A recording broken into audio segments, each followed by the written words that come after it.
à la séance 5 sur la gestion des médicaments pour les personnes atteintes d'insuffisance cardiaque. Avis de non-responsabilité, juste pour vous avertir que ceci porte simplement à une séance d'information adressée à un public général. Ça ne vise pas à substituer aux avis médicaux professionnels ni à les remplacer. Si vous êtes au Canada et que vous croyez vous trouver en situation d'urgence médicale, communiquez immédiatement avec votre professionnel de la santé ou faites le 911. Aujourd'hui, on va réviser la gestion des médicaments. On va réviser les objectifs d'apprentissage, les médicaments couramment utilisés pour traiter l'insuffisance cardiaque, les conseils importants ainsi que les ressources qui sont disponibles. Et si vous avez des questions, on peut vous donner des renseignements pour poser vos questions. Donc, les objectifs d'apprentissage pour cette séance, c'est de connaître les médicaments courants contre l'insuffisance cardiaque et leur fonction, de reconnaître les effets secondaires possibles, savoir quoi surveiller et appliquer des conseils généraux pour gérer vos médicaments. Donc, la prochaine section va va vous introduire aux médicaments qu'on utilise pour traiter l'insuffisance cardiaque. La première classe de médicaments qu'on va réviser, c'est les inhibiteurs de l'ECA et ARA. Donc, l'inhibiteur de l'enzyme de conversion de l'angiotensine est également appelé inhibiteur de l'ECA. Une autre classe de médicaments similaire à ce groupe, c'est les antagonistes de récepteurs de l'angiotensine 2, qui est également appelé ARA. Les inhibiteurs de l'ECA, ou l'enzyme de conversion de l'angiotensine, sont des médicaments qui ont la nomenclature qui finit par le PRIL ou le PRIL. Donc, deux exemples de médicaments couramment utilisés, c'est le perindopril ou le nom commercial, c'est le Coversil, ou le ramipril ou Altace. Une des raisons pour prendre, ces médicaments, c'est que ça élargisse les vaisseaux sanguins pour abaisser la tension artérielle. Ça améliore la fonction cardiaque et atténue les symptômes. Ça réduit le risque d'hospitalisation et de crise cardiaque. Les inhibiteurs de l'ECA ont des effets secondaires comme un toux, un étourdissement ou une sensation de vertige et une augmentation du taux de potassium sanguin. Un autre effet secondaire qui est très, très rare, c'est l'angioœdème, qui est l'enflure des lèvres, du visage et de la gorge. Si vous ressentez cet effet secondaire, il est très important d'obtenir des soins d'urgence immédiatement en composant le 911. Ensuite, les médicaments ARA ou l'antagoniste des récepteurs de l'angiotensine 2 sont des médicaments avec la nomenclature qui termine en ARTAN, A-R-T-A-N. Donc, les exemples courants, c'est le candesartan, qui est Atacand, le telmisartan, qui est le Micardis, le valsartan, qui est le Diovan, le ibersartan, qui est le Avapro, et le losartan, qui est le Causeur. Les raisons pour prendre ce médicament, certaines personnes ne peuvent pas prendre les inhibiteurs de l'ECA en raison des effets secondaires, comme le toux ou l'angioœdème ou l'enflure intense. Donc, ces patients peuvent prendre des ARA à la place de cette classe de médicaments. Donc, la fonction de cette classe de médicaments, ça fonctionne similaire aux médicaments de l'ECA. Donc, ça élargisse les vaisseaux sanguins pour abaisser la tension artérielle. Ça améliore la fonction cardiaque et atténue les symptômes. Et ça réduit aussi le risque d'hospitalisation et de crise cardiaque. Les effets secondaires, couramment, tu peux ressentir des étourdissements ou les sensations de vertige et une augmentation du taux de potassium sanguin ainsi que des maux de tête. Prochaine classe de médicaments qu'on va réviser, c'est les inhibiteurs de la néprilysine, ainsi que les antagonistes des récepteurs de l'angiotensine 2. C'est un médicament qui est une combinaison. Donc, les inhibiteurs de la néprilysine et l'antagoniste des récepteurs de l'angiotensine 2, c'est un médicament qui est une combinaison de deux types de médicaments, dont le sacubitril et le valsartan. Donc, le nom commercial de cette combinaison-là, ça se nomme Lantresco. La raison de prendre ce médicament, c'est que ça dilate et élargisse les vaisseaux sanguins. Okay? Ça l'aide aussi le corps à éliminer les excès de sel et d'eau et ça l'aide à vivre plus longtemps et réduire le risque d'hospitalisation. Les effets secondaires, tu peux ressentir des étourdissements ou des sensations de vertige, un toux sèche et une augmentation du taux de potassium sanguin. La prochaine classe de médicaments dont nous allons réviser, c'est les bêta-bloquants. Donc, les bêta-bloquants sont les médicaments dont la nomenclature se finit en LOL. Donc, des exemples de ce médicament-là, c'est le métoprolol, qui est connu sous le Lopressor, le bisoprolol, qui est aussi connu sous Monocor, et le carvedilol, qui est le Coreg. Ça, c'est des exemples de médicaments couramment utilisés.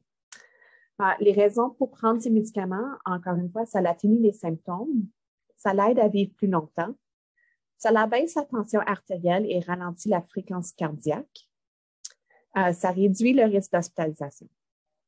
Des effets secondaires avec les bêta-bloquants incluent la fatigue ou la lassitude, des étourdissements ou des sensations de vertige et une respiration sifflante. La prochaine classe de médicaments dont nous allons parler, c'est les antagonistes des récepteurs de minéralocorticoïdes. Donc, les antagonistes des récepteurs de minéralocorticoïdes, les exemples couramment utilisés, c'est, ça se nomme le spironolactone, qui est le aldactone, et l'éplérinone, qui est Inspra. Donc, ce type de médicament-là, la nomenclature typiquement finit par le son ON, fait O-N-E. La raison de prendre ces médicaments, ça atténue les symptômes, ça l'aide à vivre plus longtemps et réduit le risque d'hospitalisation. Les effets secondaires possibles incluent une augmentation du taux de potassium sanguin et une augmentation du volume ou de la sensibilité des seins. Et donc, ça, c'est typique pour le médicament spironolactone seulement. La prochaine classe de médicaments inclut les diurétiques. Fait que ça, c'est les pilules contre la rétention d'eau. Donc, les diurétiques ou les pilules contre la rétention d'eau, les exemples les plus courants, c'est le furosémide ou le Lasix. Okay? La raison pour prendre ces médicaments, ça élimine l'excès de liquide dans l'organisme en augmentant la production d'urine. Ça réduit l'enflure des jambes, des chevilles et de l'abdomen. Et ça facilite la respiration. Les effets secondaires incluent l'étourdissement ou les sensations de vertige. Ça réduit le taux de potassium sanguin. Vous pouvez avoir soif et une bouche sèche et ça peut aussi causer la goutte. Il y a d'autres diurétiques qui sont parfois utilisés, qui incluent le métolazone ou le zaroxoline, inapamide ou le lozide, hydrochlorothiazide ou HCTZ et l'acide étacrinique ou édacrine.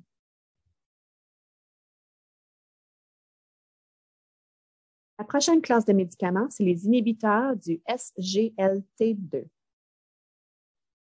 Les inhibiteurs du cotransporteur sodium-glucose de type 2 ou SGLT2 sont des médicaments qui terminent par flozine. Okay? Donc, des exemples couramment utilisés, c'est empagliflozine ou Jardiance, canagliflozine ou Invokana et dapagliflozine, Forxiga.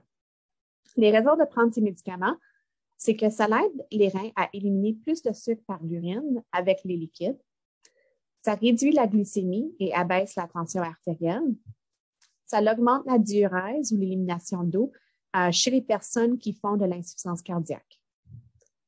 Les effets secondaires incluent des infections des voies urinaires, une infection à levure, l'hypotension ou la baisse, l'hypotension artérielle qui peut avoir des symptômes comme des étourdissements ou le vertige, et l'acidocétose diabétique euglycémique.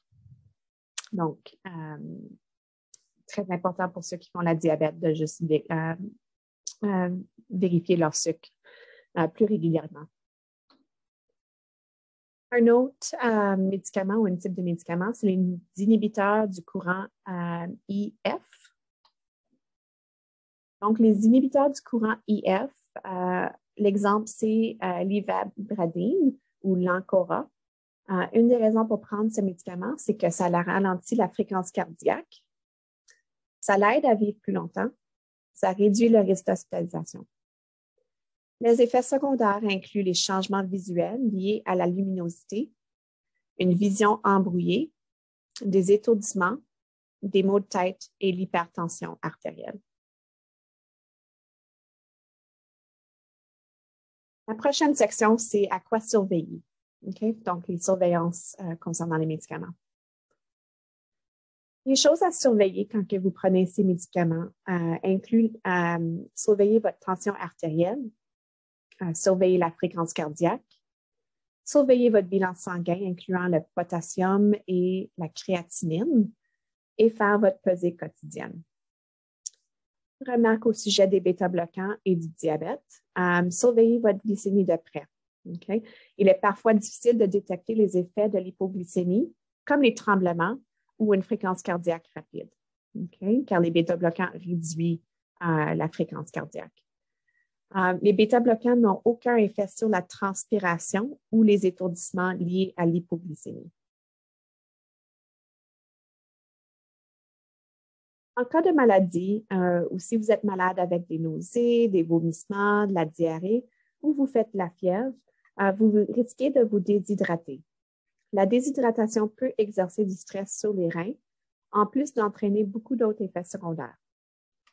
Pour prévenir la déshydratation et autres effets secondaires, les patients devraient discuter avec leur médecin de famille ou leur cardiologue de la possibilité d'interrompre la prise de certains médicaments jusqu'à ce qu'ils recommencent à manger et à boire normalement. L'inhibiteur de l'ECA ou les ARA ou l'antagoniste de récepteur de l'angiotensine, les diurétiques et les inhibiteurs du SGLT2. Okay? Recommencez à prendre ces médicaments dès que vous n'êtes plus malade. Mais encore une fois, s'il vous plaît, discutez de cela avec votre médecin de famille ou votre cardiologue. Certains conseils importants. À votre sortie de l'hôpital, apportez tous les médicaments que vous prenez, ainsi que votre nouvelle ordonnance à la pharmacie pour qu'on vous aide à organiser la prise de vos médicaments. Demandez au pharmacien de vérifier tous vos médicaments en vente libre avant de les prendre. Vous pouvez prendre un rendez-vous avec lui ou elle pour passer en revue vos médicaments. Ça, c'est sous le programme de MediCheck. Il est important de renouveler vos médicaments avant d'en manquer. S'il n'en reste pas beaucoup, communiquez avec votre médecin. Prenez vos médicaments tous les jours et ne cessez pas de les prendre à moins que votre médecin vous dise de le faire. Ces médicaments peuvent améliorer votre fonction cardiaque et atténuer les symptômes. Il est très important de les prendre. Utilisez un pilulier ou un emballage coque. Réglez une alarme sur votre téléphone intelligent ou votre montre ou jumelez la prise de médicaments à une habitude quotidienne. Gardez toujours dans votre portefeuille ou votre téléphone cellulaire une liste des médicaments que vous prenez. Apportez cette liste à tous vos rendez-vous médicaux. C'est une dose, prenez-la dès que vous en souvenez. Mais si c'est trop près de la prochaine dose, prenez le médicament comme d'habitude à l'heure prévue. Ne prenez pas 2 doses à la fois pour vous rattraper. La clé de la prise en charge de votre insuffisance cardiaque, c'est vous. Si vous ne prenez pas certains des médicaments mentionnés, comme l'Entresto, l'Ivabradine ou les inhibiteurs du SGLT2, discutez avec votre cardiologue ou votre médecin de famille pour savoir si vous auriez un intérêt à les prendre. Et les ressources concernant l'insuffisance cardiaque. Ces informations peuvent être retrouvées à notre site web à www.ottawaheart.ca/FR. Et cela inclut les guides sur l'insuffisance cardiaque, nos guides de mode de vie sain pour le cœur, ainsi que nos vidéos concernant bien manger pour un cœur en santé. Il est aussi important, puis vous pouvez aussi trouver un calendrier de suivi de pas pour l'insuffisance cardiaque. Et aussi, nos ressources incluent une infirmière en soins transitoires pour l'insuffisance cardiaque.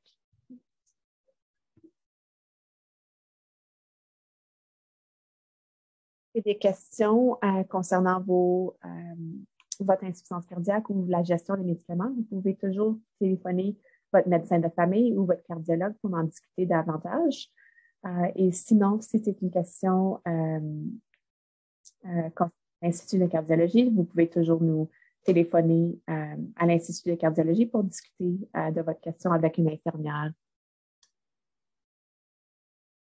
Et pour votre attention durant cette séance 5 sur la gestion des médicaments.